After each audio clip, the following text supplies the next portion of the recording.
Welcome back. Today we're going to talk about net releases. These things right here, they're very confusing to people. I'm going to put on this is the Fishpond Confluence net release. I very seldom endorse products. This is the best product for a net release that's ever been built. It's strong enough, it'll hold any net. This is a well thought out product. It's really cheap, they're 30 bucks. It's the best one ever made. But I want to walk you through this stuff because they're really confusing. I probably put, I don't know, 50 or 60 of these a season on for people, and they bring them in because they can't figure them out. So I'm going to walk you through. It's pretty simple. When you look at these, this is called a leash. This is not designed to hook on your vest. Like a lot of people, you'll see them walking around with these things hooked to their vest, and they'll have this hanging off the end of the handle, and their net's dragging around behind their ass. It's ridiculous. This is simply so if you drop your net, you don't lose it. But you'll see that in a second. But it comes with it on the end that goes to your net. So that's the first thing that confuses people. So which end goes which? Well, the end, this goes to your net. This little rubber thing on the end is what goes around the bow of the net, not the handle. That's the thing people have done wrong for years. They put them on so their handle was up here, and now the net bag's dragging down in the stuff and it's getting caught and you can't get to it.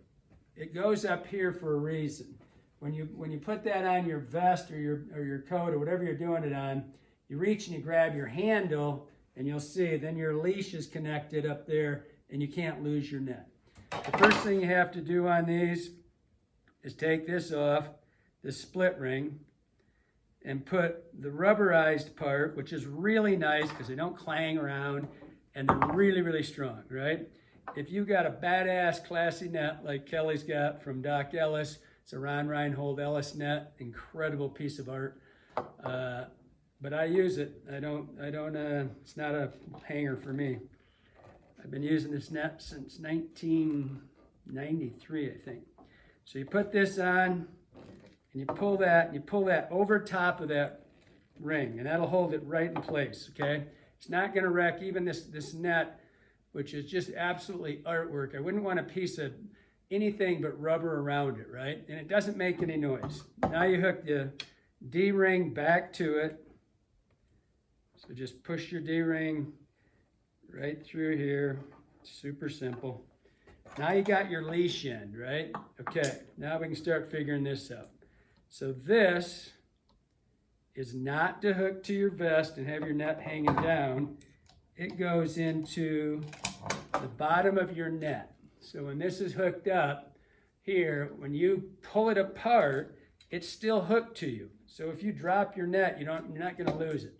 So that should tell you something. All right, this is the end that goes to your vest. If you're running a vest, I'm a vest guy. Okay. And I also use these. And if I'm using it, by the way, if you're hooking it to a sling, that's about, you can't really do them with fanny packs. You can, but they're not as efficient. So now here this is, right? So I've got my vest down. I pull this loose and I drop it. I don't lose my net. This is called a leash. That's all that is for. Then when you go to put it back on, the magnets find themselves and it's just hanging off the back of your vest. By the way, the rain jackets, which I don't wear a vest all the time. I wear rain jackets a lot. It's the same thing. It hooks right here. That's what that's for. Okay? So, pretty simple. You've got your magnet that hooks to the top of your D-ring. That one stays. The one that's hooked to the leash goes to the handle down here. It doesn't matter what, they all have little holes in the handles. And then that goes up there, and you're just walking. And when you reach for your net, it's right there. Your handle is. Make sense? Hope you liked it. Hope it helps you out.